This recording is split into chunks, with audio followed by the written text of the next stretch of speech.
Hello everyone. आज चाहिँ म तपाईहरुलाई लोकसेवाको फर्म कसरी भर्ने भनेर सिकाउन गइरहेको छु। अनि यसमा चाहिँ मैले आफूले कसरी भर्छु अनि यसको सबैभन्दा सजिलो तरिका सिकाउन गइरहेको छु। सजिलो तरिका भन्दा नि एकदमै फास्ट। ओके, त्यही फास्ट तरिकाले चाहिँ कसरी चाँडै फर्म भर्न सकिन्छ लोकसेवाको म चाहिँ एउटा फर्म नै भरेर देखाउने छु। रियलमै पनि फर्म भर्न लागिरहेको छु। सो भ्याकेन्सीमा गयो हैन। ओके, भ्याकेन्सीमा गइसकेपछि भ्यू डिटेल्समा गयो। यसमा भ्याकेन्सीमा गइसकेपछि भ्यू डिटेल्समा है, यसमा राम्रोसँग हेर्न सक्नुहुन्छ। ओके, अनि यसमा क्लिक गर्नु भने चाहिँ अब कुनमा भयो भने त तपाईहरुको यसमा स्थानीय सिभिल इन्जिनियरिङ यो वाला भयो हैन। अनि ल खुल्लामा भयो। अनि अब कुन कोटामा त यसमा त महिला मात्रै टिक लाउने अप्सन नै छैन, किन भन्दाखेरि मेल राखिदिइसकेको छ। यसमा केही फरक पर्दैन यसमा। अब अनि अर्को आज हो कि हैन, अनि त्यसपछि यो दलित हो कि यो आफै सिलेक्ट गर्न सकिन्छ विज्ञापन नम्बरमा। ओके, अनि उसको चाहिँ फेरि विपन्न खसारियामा पनि छ। सो मैले यसमा दुईटामा क्लिक गरेँ अनि क्लिक गरिसकेपछि तल आउनुहोस्। Do you have minimum qualification भन्छ। Yes, I have minimum qualification or like bachelor नै छ भने चाहिँ I have more than the minimum qualification भन्दा नि हुन्छ। अनि त्यसपछि अब what is your minimum qualification भन्दाखेरि चाहिँ इन्जिनियरिङ भन्दै सक्यो हैन। Major subject of minimum qualification भन्दा सिभिल इन्जिनियर राख्दै हुन्छ। ओके, यसलाई चाहिँ मैले अब यता सिधा गरेँ हैन। सिभिल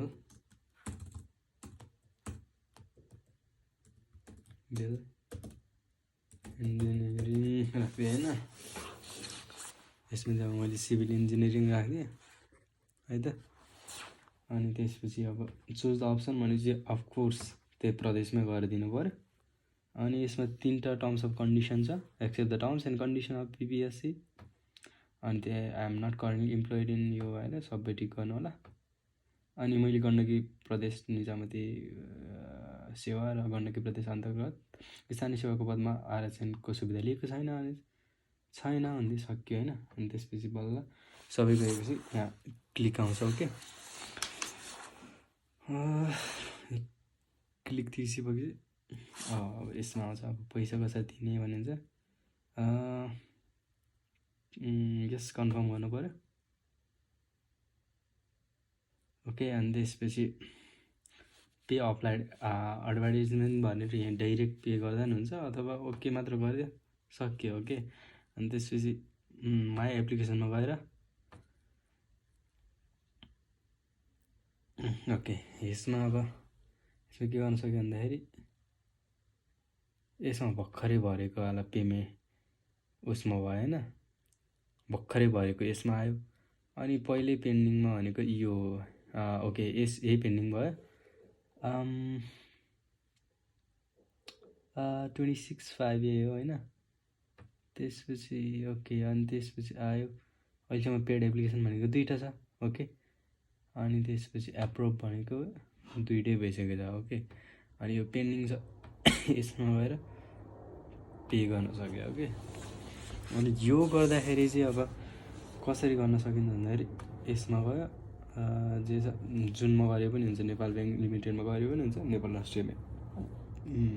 राष्ट्रिय वाणिज्य ब्याङ्कमा गरे पनि हुन्छ। सो मैले चाहिँ फर्स्ट वानमै क्लिक गरेँ। अनि त्यसपछि अनलाइन र अफलाइन भनिसकेको छ। अफलाइन हो भने चाहिँ अब बाहिरै गएर भाउचरमा भरेर फोटो खिचेर अपलोड गर्नुपर्ने हुन्छ। सो मैले चाहिँ अनलाइन गरेँ। ओके, त्यसपछि अब पैसा तिर्ने उसमा चाहिँ यो इन्टरफेस देखाउँछ। ओके, यसोबाट पे गर्दा नि हुन्छ डाइरेक्ट, यहाँ कनेक्ट आइपिएसबाट गर्दा नि हुन्छ। कनेक्ट आइपिएस गरेँ मैले चाहिँ। यसमा चाहिँ कनेक्ट आइपिएसको चाहिँ अब अकाउन्ट नै बनाइराख्नु पर्दैन हैन। यहाँ अब क्युआर कोड छ नि त, यो क्युआर कोड स्क्यान गर्दाखेरि डाइरेक्ट हुन्छ। यो चाहिँ मैले अब कसरी गर्ने त भन्ने कुरा चाहिँ देखाउनु परेको छ है त। So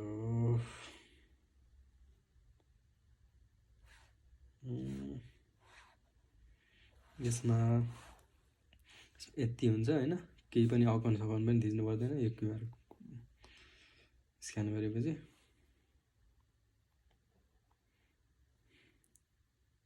okay. मैले चाहिँ अब यो पे गर्न गइरहेको छु होइन, यसो हेर्न सक्नुहुन्छ। ग्रान्ड पर्मिसन भनेको छ ओके। मैले चाहिँ नोबेल ब्याङ्कबाट पैसा दिन लगाइरहेको छु, जुनबाट तिर्दा पनि हुन्छ ओके। यहाँ गरिसकेपछि यहाँ अब के भन्छ, यो ट्रान्जेक्सन इज बिङ प्रोसेस भन्छ होइन ओके। अनि मैले त्यसपछि अब रिमार्क्समा लोकसेवा पेमेन्ट लोकसेवा फर्म भनेर यसरी राखिदिन्छु ओके। अनि त्यसपछि मैले यसरी पे गरेपछि ओके, मैले अब ट्रान्जेक्सन पिन पनि अब फिङ्गर प्रिन्टबाट पे गरिसकेँ। यहाँ चाहिँ के भन्छ भन्दाखेरि ट्रान्जेक्सन सक्सेस भनेर देखाउँछ। यो अब रिटर्न टु क्रिएट भन्दा पनि हुन्छ, यहाँबाट एक्जिट यहाँबाट क्रस गर्दा पनि हुन्छ। अब रिटर्न गर्दा नि केही हुन्न, अब यहाँ फेल भनेर देखाउँछ, यो केही पनि होइन ओके। अनि त्यसपछि यो मैले पे गरिसकेँ, यसलाई मैले अब रिफ्रेस गरेँ, यो पेन्डिङ भनेर स्टिल पेन्डिङ भनेर देखाउँछ है। मैले चाहिँ पे गरिसकेँ, तर यो 1-2 दिनमा चाहिँ यो पेड भनेर देखाउँछ। यहाँ अब यो 1 छ भने यो 1 चाहिँ 0 हुन्छ ओके। अनि त्यसपछि यो पेड एप्लिकेसन छ भने चाहिँ यसमा चाहिँ 3 हुन्छ। अब चाहिँ पहिले 2 एप्रुभ भइसकेको छ अनि चाहिँ यसमा 3 हुन्छ ओके। यही नै हो प्रोसेस, कसरी भन्ने कुरा। भनेको उहाँहरूले चाहिँ अब इक्जाम आउनुभन्दा सायद 3 हप्ता अगाडितिर चाहिँ एप्रुभ भनेर देखाउँछ। Process is taking too much long time okay. अनि त्यसपछि यहाँ देखाउँछ होइन एप्रुभ एप्लिकेसनमा उहाँहरूले चाहिँ फेरि इक्जाम आउनुभन्दा लाइक 10 दिन 7 दिन अगाडितिर भनौँ न, अनि नाम स्वीकृत नामावली चाहिँ प्रकाशन गर्छ। त्यसपछि यहीभित्र पनि रोल नम्बर असाइन भइसकेपछि यसरी डाउनलोड एडमिट कार्ड गरेपछि सकिन्छ। किन भन्दाखेरि यसको चाहिँ admit card can't be generated until roll number is assign भन्छ। यसमा हेर्नु भने चाहिँ यो पहिले भइसक्यो हो, यसमा चाहिँ अब डाउनलोड हुन्छ ओके।